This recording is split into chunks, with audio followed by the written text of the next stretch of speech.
Hello guys, Assalamualaikum. I am Taiba and you are watching your own channel Audio Visual Books. Now I am going to start a new section for the students of current affairs and those who are applying for CSS, PMS and for other jobs. And I know the necessary section for them is the editorial and opinion section of different newspapers and the columns, of course.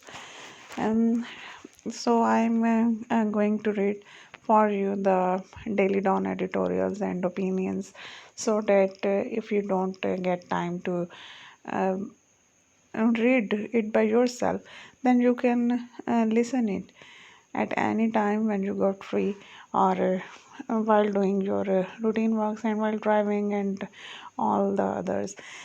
Listening is a good habit if you have, and at least you can hear what is in the newspaper, and maybe some of the words you can't understand, and some are those you are unfamiliar with.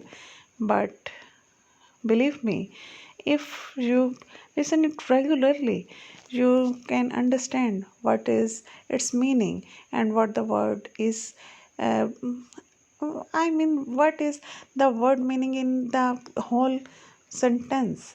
The context tells you what is the meaning of the new word in this sentence, and you may get more knowledge about the latest news.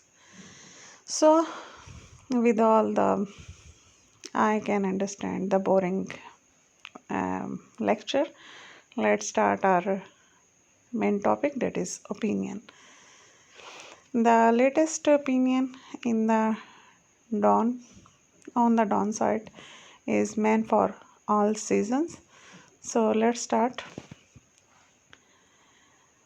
Man for all seasons. Frog Nassim has resigned as the law minister to represent the government in the presidential references filed against Supreme Court Judge Justice Kazi Faiz Issa.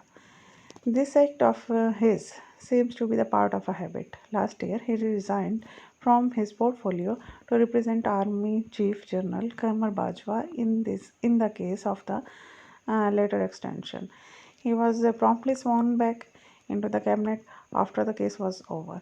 It is fairly obvious now that such is Mr. Nassim's legal prowess that the government cannot trust any lawyer in the country other than him to take on this important legal challenge.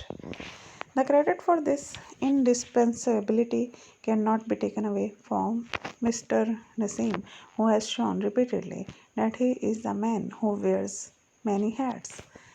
When he resigned his office to represent General Bajwa, critics garlanded him with unflattering labels which could have caused many a person to blush, but not him. Mr. Nassim stood his ground, defined all event odds, and won the case and silenced his critics with the contempt many richly deserved for doubting his intentions. Wrapped in legal glory, Mr. Nassim galloped back into the cabinet like a conquering hero. Now, once again, he has unsheathed his sword of law.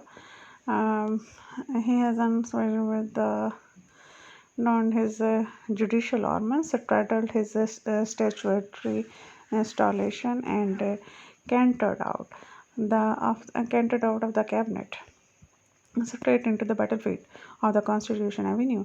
It is a short ride from the Prime Minister's secretariat to the court and a short ride back. Justice Faiz Issa may have branded him out in his application to the Supreme Court, but Mr. Nassim has proved time and again that he is above such provocations. He is a loyal soldier of the court and of the government, and of the court again, and this trait endears him to so many people who matter when it comes to appreciating the endearing traits of the talented Mr. Frognacy. In a landscape of the constantly changing seasons, he is truly a man for all seasons. Published in Dawn, June 3rd, 2020.